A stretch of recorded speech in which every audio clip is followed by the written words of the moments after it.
O Senhor esteja convosco. Anúncio da boa nova de nosso Senhor Jesus Cristo, segundo São Marcos. Naquele tempo, quando Jesus saiu a caminhar, veio alguém correndo, ajoelhou-se diante dele e perguntou: Bom mestre, que devo fazer para ganhar a vida eterna? Jesus disse: Por que me chamas de bom? Só Deus é bom e mais ninguém.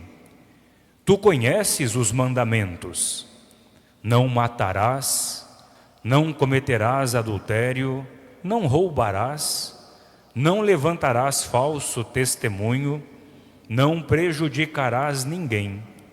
Honra teu pai e tua mãe. Ele respondeu: Mestre, tudo isso tenho observado desde a minha juventude. Jesus olhou para ele com amor.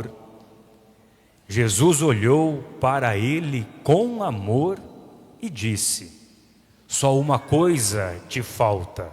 Vai, vende tudo o que tens e dá aos pobres, e terás um tesouro no céu. Depois, vem e segue-me.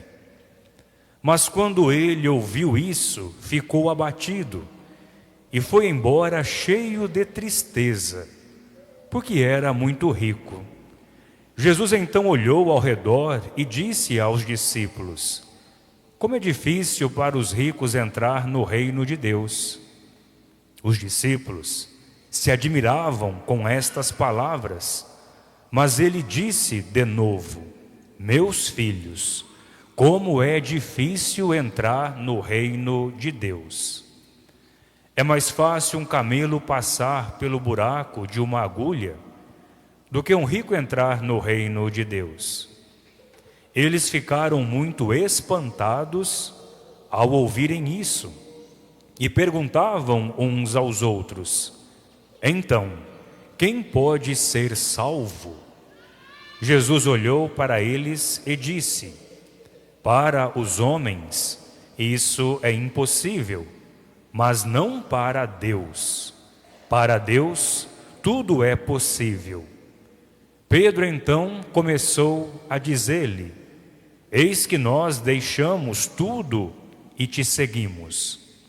Jesus respondeu: Em verdade vos digo, quem tiver deixado casa, irmãos, irmãs, mãe, pai, filhos, campos, por causa de mim e do Evangelho, receberá 100 vezes mais agora, durante esta vida, casa, irmãos, irmãs, mães, filhos e campos, com perseguições, e no mundo futuro,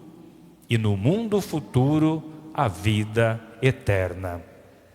Palavra da salvação.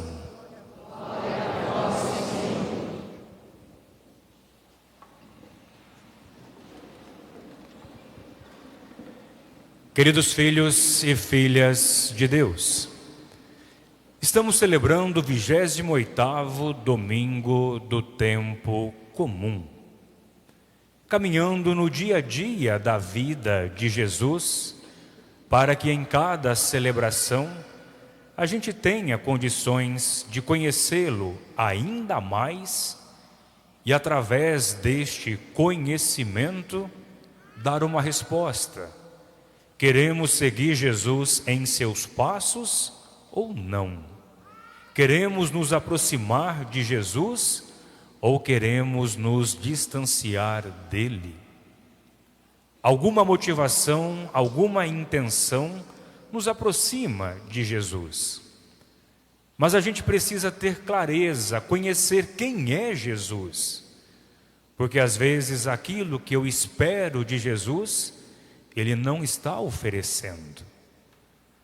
Às vezes aquilo que eu gostaria que Jesus fizesse, não é a proposta dele.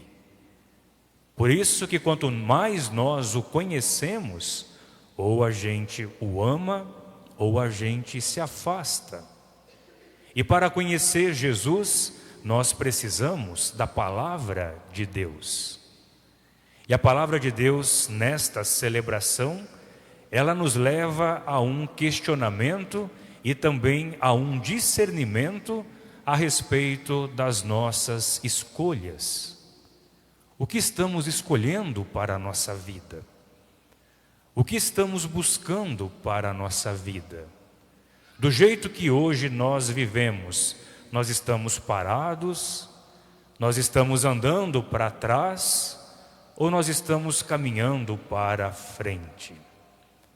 A palavra de Deus é uma luz, é uma orientação para que a gente aprenda algo a mais e cresça principalmente na sabedoria. Tanto é que a primeira leitura da liturgia de hoje é do livro da sabedoria. Esta sabedoria que não está na teoria, porque sabedoria é diferente de conhecimento. O conhecimento nós o obtemos através da teoria, através dos livros, através da literatura. Mas a sabedoria que a palavra de Deus nos fala, vem da palavra de Jesus, vem da palavra de Deus, vem da escuta atenta daquilo que Deus nos fala em cada celebração, para que a gente consiga escolher aquilo que realmente gera vida em nós. Fazer escolhas, algumas vezes, pode ser algo bem corriqueiro. Escolhemos assim na correria do dia a dia. Acordamos, escolhemos, pegamos uma roupa no armário, nos vestimos. E se alguém fala para nós, nossa, que roupa bonita, a gente pensa, acertei na escolha. Mas se alguém fala como você está mal vestido, a gente pensa, deveria ter pego a outra roupa. Mas tem aquelas escolhas que são fundamentais e que são determinantes. Quando nós escolhemos seguir uma profissão, quando nós escolhemos seguir uma vocação, quando nós escolhemos fazer algo que transforma ou que destrói. E as escolhas, quando são iluminadas pela sabedoria, podem ter certeza, nós não erramos. O que o autor deste livro está nos falando? Orei e foi-me dada a prudência. Supliquei e veio a mim o espírito da sabedoria. E aí ele fala algo mais contundente ainda. Preferi a sabedoria aos cetros e tronos. Julguei sem valor a riqueza. A sabedoria não igualei nenhuma pedra preciosa, nem todo o ouro do mundo, nem a prata. Este autor, ele prefere a sabedoria a tudo aquilo que na nossa atualidade o mundo fala que é o mais importante e que é o que nós devemos seguir e buscar no dia a dia. O que nós preferimos, a sabedoria ou todo o ouro do mundo? Preferimos a sabedoria ou tudo aquilo que a sociedade nos apresenta como uma joia rara ao ser alcançada? Esta sabedoria é o que nos torna cada vez mais humanos. Esta sabedoria que é a palavra de Jesus é o que nos torna e nos transforma cada vez mais em filhos e filhas de Deus. Buscar a sabedoria. E muito me preocupa as escolas da vida, as universidades da vida, que não forma a pessoa para que ela cresça em sabedoria, para que não leve a pessoa a um bom discernimento, a uma realidade mais concreta em sua vida. O que hoje mais se ensina é a competitividade, para que a pessoa se torne melhor do que as outras, para que ela alcance apenas os seus sonhos e seja considerada a popstar. Mas a palavra de Deus vem e nos fala desta sabedoria que ilumina a vida, ilumina a alma e faz com que a pessoa transcenda na sua espiritualidade e seja construtiva e não destrutiva. Aí a gente olha para a leitura do Evangelho narrado por São Marcos, que começa com uma realidade bem interessante, falando que Jesus saiu a caminhar. Aí a gente precisa olhar para a parábola do semeador, que saiu a semear, caminhando foi semear e jogou sementes em vários tipos de terreno. E aqui, quando Jesus saiu a caminhar para anunciar o projeto de Deus, veio alguém correndo, ajoelhou-se diante dele e perguntou: bom mestre, que devo fazer para ganhar a vida eterna? Alguém estava escutando Jesus falar. Alguém já tinha ouvido Jesus falar. Alguém percebeu em Jesus algo a mais e por isso ele vai correndo ao encontro de Jesus. Esta pessoa que vai correndo ao encontro de Jesus é um tipo de terreno. E se a gente relembrar a parábola do semeador, qual terreno acolheu a semente e frutificou? Ele quer saber, o que devo fazer para ganhar a vida eterna. Ele pensa no seu futuro, ele pensa na sua vida após a morte. E nós também pensamos na nossa vida após a morte. Para onde será que nós vamos? Para o céu? Para o purgatório? Ou para o inferno? Há uma estatística aí para a gente pensar e rezar bem, que diz assim: dos 100% que morrem, 5% vão para o céu. Quem são? Os santos, as santas. São Francisco, Santo Antônio, São Paulo da Cruz, Nossa Senhora, e assim vai. 80% vai direto para o inferno. Nossa, É legal esse burburinho, fico muito feliz, Aí já deu 85%. Quanto que sobra? 15%. Os 15% vão para o purgatório. Em que grupo nós estamos? Em que grupo nós estamos? O padre não é profeta da desgraça, muito pelo contrário. Creio muito na misericórdia de Deus e no seu amor infinito. Mas se despertar para a realidade, e principalmente para a realidade futura, é olhar o hoje da nossa vida. E também, a exemplo desta pessoa, olhar bem para Jesus e perguntar: o que devo fazer para ganhar a vida eterna? Porque a vida eterna, ela não se ganha. Ela não é ofertada por aí, não é jogada para cima e quem tem fé pega. A vida eterna, ela é construída. E ela vai sendo construída à medida em que nós colocamos na prática gratuitamente tudo o que Jesus nos ensina. Ao ser questionado, Jesus pergunta para esta pessoa: por que você me chama de bom? Só Deus é bom e mais ninguém. E Jesus completa: você conhece os mandamentos? E falou, não matarás, não cometerás adultério, não roubarás, não levantarás falso testemunho, não prejudicarás ninguém, honra teu pai e tua mãe. Estes 5 mandamentos, eles estão relacionados às relações humanas, a maneira como nós vivemos entre irmãos e irmãs, entre pessoas. Todos estes mandamentos estão relacionados na nossa realidade, do nosso dia a dia, enquanto a gente se encontra, ou para conviver, ou para viver juntos, ou para celebrar, ou para trabalhar, ou o que quer que seja. Fala das nossas relações. E esta pessoa, ele fala para Jesus: mestre, Tudo isso tenho observado desde a minha juventude. Aí aqui entra o ponto principal do nosso evangelho. Jesus olhou para ele com amor, e disse: só uma coisa te falta. Vai, venda tudo o que tens e dá aos pobres, e terás um tesouro no céu. Depois vem e segue-me.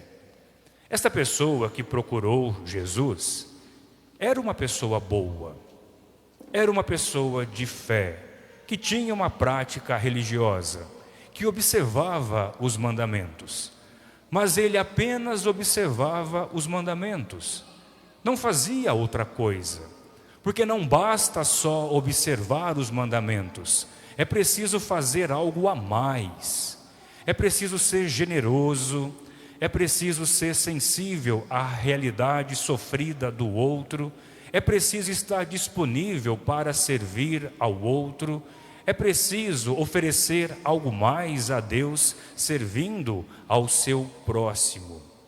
E aí, depois de ter ouvido o que Jesus disse a ele, São Marcos disse: mas quando ele ouviu isso, ficou abatido e foi embora cheio de tristeza, porque era muito rico. Jesus não falou para ele que a riqueza é coisa do demônio. Jesus não falou para ele rasgar, queimar o dinheiro, não. Jesus falou para ele viver a partilha, viver a solidariedade, viver a fraternidade. Porque aquilo que oferece para nós uma segurança, que nós conquistamos por meio de um trabalho justo, honesto, sincero, respeitoso, é direito. Mas não é apenas direito, é dever também saber oferecer para quem não tem as mesmas possibilidades que nós temos. Por isso, às vezes, é bom a gente se perguntar: na minha profissão, eu beneficio alguém que não tem condições de buscar os meus trabalhos? Naquilo que eu faço, eu também faço para aqueles que são os espoliados da nossa sociedade, os excluídos, aqueles que não têm condições? O que Jesus pede é uma partilha generosa, gratuita, construtiva, para que a vida prevaleça, mas a vida de todos e não apenas a nossa vida. E aí disse que ele foi embora cheio de tristeza. Ele ficou abatido e foi embora cheio de tristeza. Quando ele correu ao encontro de Jesus, ele estava eufórico, alegre. Mas depois de ter ouvido a palavra de Jesus, ele ficou abatido e triste. Que terreno é esta pessoa? Ou este jovem? Mateus fala que era um jovem. Aqui disse que ele, na vida jovem, ele já seguia os mandamentos. Então deveria ter 30 e poucos anos. Que terreno é esta pessoa, né? Um terreno fechado em si mesmo. Por mais que seja uma pessoa boa, ela é fechada em si mesma. Ela não consegue ir além. E aí Jesus aproveita para falar aos discípulos, né? Um pouco mais sobre a partilha. Como é difícil um rico entrar no reino de Deus. E os discípulos também ficaram assustados, porque na cultura judaica daquele tempo era falado assim, que uma pessoa rica, ela era rica por causa da graça de Deus. Por ser boa, né? Deus estava recompensando a bondade dela, meritocracia. E para Deus não tem meritocracia. Mas os discípulos, como eram pobres, eles pensaram: se um rico não vai entrar no reino de Deus, imagine nós que somos pobres. Aí Jesus completa, né? Que para Deus tudo é possível. A partir do momento em que cada pessoa, ao escutar a palavra de Deus, se coloca gratuitamente para acolher o amor de Jesus, sem esperar nada em troca, faz o bem. Se coloca gratuitamente para servir e para partilhar. Tem gente que segue os mandamentos, que tem uma vida bonita de oração, mas não é capaz de oferecer uma cesta básica. Não é capaz nem de pôr uma moedinha no cestinho da coleta. Tem gente que tem uma vida bonita, mas só fica naquilo, em si mesma, não vai além, não ultrapassa os seus limites, fica na sua segurança, não é capaz de ir ao encontro do outro e ser sinal do amor de Deus. O grande erro deste homem foi que ele não acolheu o amor de Jesus. Jesus olhou para ele com amor e disse, mas ele, fechado em si mesmo, com o seu coração pedregoso, ele não foi capaz de acolher o amor de Jesus, um amor gratuito, porque quem acolhe o amor de Jesus vive a liberdade, vive a fraternidade, vive a solidariedade, vive o compromisso com o outro. E nós acolhemos o amor de Jesus por meio da sua palavra. Aí que entra a segunda leitura, a carta aos Hebreus, falando para nós que a palavra de Deus é viva, eficaz e mais cortante de qualquer espada de 2 gumes. Porque palavra anunciada deveria ser palavra acolhida, palavra ruminada e palavra praticada para a construção de um mundo mais justo, mais belo, mais humano e mais solidário.